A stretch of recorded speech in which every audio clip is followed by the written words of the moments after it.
Ciao, sono Elvis e oggi parliamo di drammi cinesi. Oggi parliamo di un dramma cinese del 2023 che si intitola Dear Mr. Recluse, Mr. Hermitage. Viene presentato con questi due titoli: Caro Mr. Recluso, Caro Mr. Eremita. Dramma ad ambientazione moderna, 24 episodi e andiamo a vedere di cosa parla. Allora, i due personaggi principali vengono da due mondi diversi che a un certo punto collimano, perché lui è l'erede di questa compagnia che è coinvolta nella produzione di caffè, compagnia fondata dalla madre, in cui è coinvolto anche il padre e al cui capo al momento c'è lo zio, però la madre è morta anni prima a causa di un arresto cardiaco e lo zio incolpa il nipote di questa scomparsa. E il problema grosso è che anche il nipote, che è il protagonista appunto, si incolpa di questa scomparsa e quindi ha deciso di lasciare la sua brillante carriera, che era veramente brillante, perché lui è stato iscritto nella lista Forbes Under 30. Lavorava in una compagnia che aveva a che fare con la finanza, ha frequentato un'università prestigiosa, ha studiato all'estero, insomma tutto il curriculum da super figo che caratterizza molto spesso i protagonisti dei drammi cinesi moderni. Dicevo, in seguito alla scomparsa della madre, di cui lui si incolpa, ha deciso di lasciare la vita degli affari, sia quelli della famiglia sia della compagnia dove lavorava prima, e di ritirarsi in questo villaggio dove ci sono le piantagioni di caffè, da cui è partita la madre appunto per fondare la sua azienda.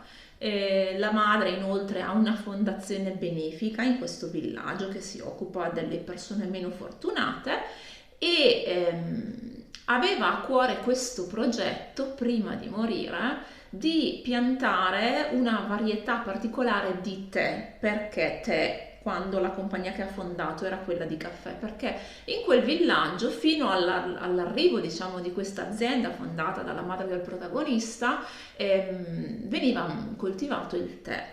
Lei ha convinto le persone del villaggio a cambiare coltivazione, ma a un certo punto, diciamo, le fluttuazioni del mercato davano una quotazione, un prezzo al caffè prodotto da questo villaggio che non era sufficiente alle persone per mantenersi, e lei si sentiva in colpa. E si è sentita in colpa anche per aver portato via la piantagione di tè che quando hanno provato poi a ripiantare non ha più attecchito. E quindi lei è morta con questo cruccio di, in un certo senso, aver rovinato la vita a questo villaggio.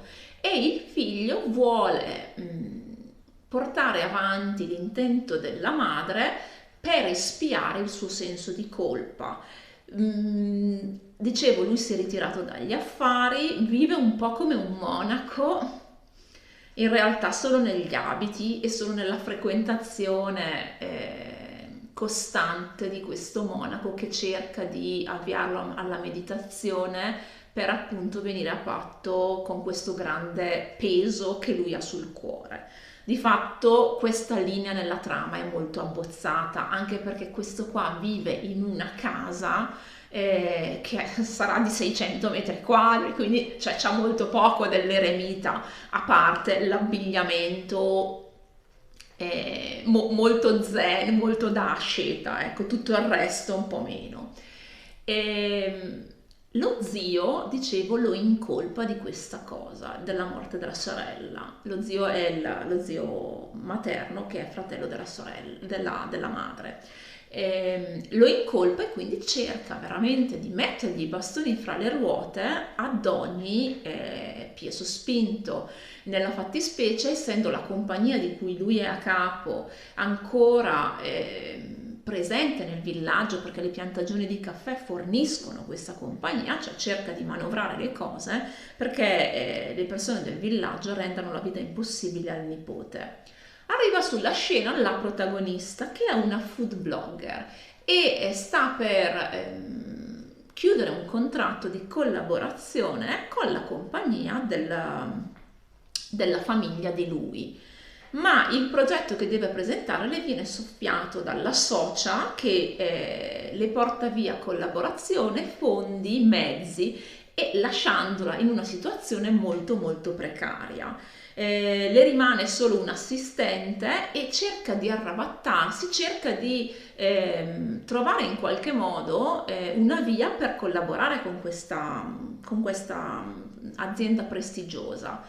Il padre del protagonista, che non è assolutamente d'accordo con la decisione del figlio e vuole che torni a bordo, allora fa una specie di patto con la protagonista e le dice: se tu riesci a convincere mio figlio a tornare alla vita, fra virgolette, mondana, e a lasciare questa vita pseudo-eremitica a cui vuole dedicarsi, ti prometto che daremo ascolto alla tua proposta commerciale per un'eventuale collaborazione futura. I due ovviamente fin dall'inizio non si prendono, però pian piano, vista anche la perseveranza di lei e il suo non arrendersi nemmeno di fronte alle difficoltà più gravi, fanno breccia un po' nella corazza di lui, finché iniziano a collaborare, cioè perché lei comunque cerca di arrabattarsi in ogni modo per portare avanti la sua azienda, perché lei, dicevo, è una food blogger, però ovviamente lavora con contratti con aziende, cerca di pubblicare contenuti sul web che le portino follower e quindi che aumentino l'engagement e di fatto le sue entrate. Dicevo, i due a un certo punto riescono a trovare la quadra, si vogliono bene, lo zio è sempre sulla scena che cerca di sabotare il nipote, a un certo punto con la complicità anche dell'ex datore di lavoro del nipote, quello che lavorava nell'azienda che aveva a che fare con il mondo della finanza e che è determinato a riportarlo a bordo anche lui, perché questo, ripeto, era un genio e è sicuramente un asset, un valore aggiunto all'interno di un'azienda del genere. Deciso a riportarlo a bordo anche con mezzi non propriamente ortodossi, ecco, anzi cavalca la faida intrafamiliare per cercare di ottenere il maggiore interesse possibile. Finché alla fine lei riesce a riemergere con la sua azienda, con i suoi contenuti, lui riesce a portare avanti l'intento della madre di ravvivare questa varietà molto particolare, molto delicata di tè, insieme ad altre varietà che la madre già aveva individuato, e quindi lancia la sua compagnia, il suo brand separato, che però viene a collaborare con la ditta dello zio. I familiari si spiegano, tra l'altro, in un conflitto che scoppia come una bolla di sapone, perché lo zio colpevolizza sia il nipote che il cognato della morte della sorella. La sorella che era in un momento di difficoltà con il reperimento di fondi di questa azienda, che aveva avuto una crescita esponenziale e che lei non riusciva finanziariamente a supportare. Allora era alla ricerca di fondi. Il figlio, che lavorava da un'altra parte, aveva provato a suo tempo a sottoporre l'azienda della madre come proposta di investimento all'interno della sua ditta, ma questo progetto non era stato accettato. Allora aveva detto alla madre: ti metto a disposizione un po' di fondi che ho io, i miei personali, ora parto per un viaggio di lavoro, però fra qualche giorno torno, ci sediamo a un tavolo e parliamo di questa cosa. Però cosa succede? Che lui finisce i suoi meeting di lavoro, cerca di tornare indietro, ma viene ripreso per i capelli dal titolare, dal tizio, quello dai modi poco ortodossi, per un'altra emergenza, e in questo frangente la madre messa un po' alle strette dai fornitori, dalla richiesta di fondi, cerca di chiamare il figlio, ma il figlio non risponde perché il telefono è chiuso in una cabina durante il meeting. Il marito ugualmente non risponde perché anche lui è impegnato, si vede che sta bevendo, però si capisce anche che è un incontro, anche quello di lavoro, sempre per sostenere l'attività della moglie. E in più poi più avanti si scopre anche che ha tipo un cancro, giusto per non farsi mancare nulla, e lei ha un attacco di cuore e non riescono a prenderla in tempo. Però ecco, lo zio incolpa i due familiari stretti della morte della sorella, quando in realtà non è che fossero a fare baldoria alle Maldive per i fatti loro e hanno deciso di ignorare volontariamente le molteplici chiamate della donna, erano semplicemente impegnati nelle loro attività. E quindi c'è questa spiegazione, questo astio dello zio, francamente l'ho trovato un po' esagerato e un po' poco fondato, perché tu dove eri quando tua sorella ha avuto l'attacco di cuore? Perché portare avanti questa opposizione così viscerale nei confronti di due persone che sfortunatamente non hanno risposto a delle chiamate, ma ripeto, perché impegnate altrove, non perché decise a nuocere intenzionalmente alla moglie, alla madre, ok? Mi aspettavo qualcosa di un pochino più profondo. Capisco che anche lui probabilmente abbia un po' di senso di colpa. Vabbè, lui nemmeno è stato chiamato nel frangente della morte della sorella, cioè non era nemmeno uno dei numeri che lei ha provato a contattare. Però ripeto, proprio la sua determinazione a sabotare il nipote mi è sembrata un po' eccessiva, viste le circostanze della scomparsa della donna, perché l'avrei capito se ci fosse stato un equivoco di fondo per cui il nipote ha fatto qualcosa. I famosi qui pro quo, era nel posto sbagliato al momento sbagliato, e lo zio ha frainteso le responsabilità, ma in questo caso mi sembra una cosa non tirata per i capelli di più. Il rapporto fra i due protagonisti, la storia d'amore è carina, ovviamente abbiamo da una parte e dall'altra altri pretendenti al trono che però sono veramente molto blandi nelle loro azioni, per fortuna da un certo punto di vista, perché c'è di psicopatici, ne abbiamo abbastanza in questo tipo di drammi, non abbiamo certo bisogno di andare a rimpinguare le schiere. Nel complesso l'ho trovato un dramma molto molto molle, proprio in sapore, che non prende, perché le vicende emotive sono davvero, cioè non hanno mordente, non c'è proprio un appiglio emotivo che porti nella storia. Lei è l'attrice di General's Lady, che là mi era piaciuta molto. Mi è piaciuta anche qua, all'inizio fa una parte di una estremamente assillante e fastidiosa, però una cosa che mi convince di lei rispetto magari a tante altre attrici che a una prima visione potrebbero sembrare molto simili, è che io ogni volta che la vedo il personaggio che interpreta, non vedo lei come attrice con il suo nome e il suo cognome, vedo il personaggio che interpreta la vedo credibile nel ruolo che fa. E questo, cioè, scusate se è poco.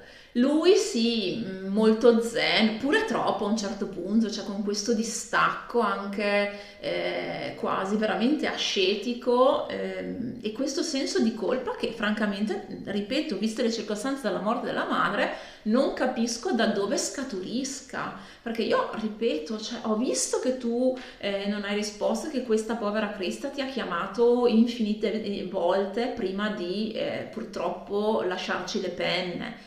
Però non eri al bar con gli amici a ubriacarti, stavi lavorando. Boh, non capisco. 24 episodi, sì, molli proprio nel complesso. Le persone del villaggio che vanno un po' dove tira il vento, sì, non sono estremamente fastidiose come spesso vengono caratterizzate, ripeto, in drammi analoghi. eh, non lasciano nemmeno particolarmente il segno, ecco. Salvo a un certo punto dare fastidio quando lei la sua compagnia si sta appunto risollevando e lei stringe una collaborazione con un'altra azienda ehm, che le, fra virgolette, impone di trasferirsi a Pechino perché lei in questo momento, nel momento degli eventi, sta vedendo in questa casa enorme che sarebbe la sede dell'eremitaggio di lui.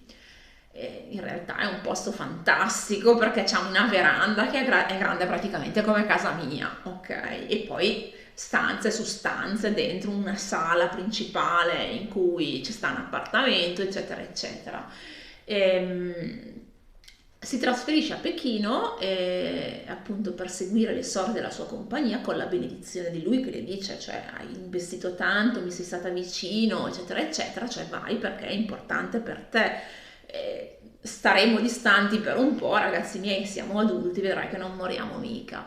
E a un certo punto lei torna, gli fa una sorpresa e capitano subito a sproposito le vecchiette del paese, le betoneghe, come si dicono come si dice dalle mie parti, che vogliono sapere, siccome sono poi anche loro stati coinvolti nei vari vlog, nelle varie attività di promozione del tè e del territorio. E quindi vogliono sapere tutto, non riuscendo a capire che questi due, cioè, visto che sono mesi che non si vedono, magari vorrebbero anche stare un pochino insieme, ok? E godersi la compagnia l'uno dell'altro. No, non lo capiscono, vabbè, finché non c'è la ex pretendente di lui che dice, signore, magari è anche ora di prendere la porta. Ehm, è un dramma di tappabuchi, ecco, perché il modo in cui loro due si supportano, in cui la coppia si supporta è bello. C'è una finta rottura a un certo punto quando loro si sono appena messi insieme, ma che viene subito rattoppata grazie alla comunicazione. Ecco, la comunicazione nel momento in cui loro due diventano effettivamente coppia non manca, non è malvagia. E hanno una maniera molto schietta di parlarsi che permette di supportarsi vicendevolmente nei momenti di difficoltà che non mancano, perché vi ricordo c'è sempre lo zio di lui che fino alla penultima puntata è determinato a rovinare la vita del nipote. Ci sono altre due coppie secondarie che però sono praticamente inesistenti. Una è appunto dello zio con l'amica di lei che è la sua assistente.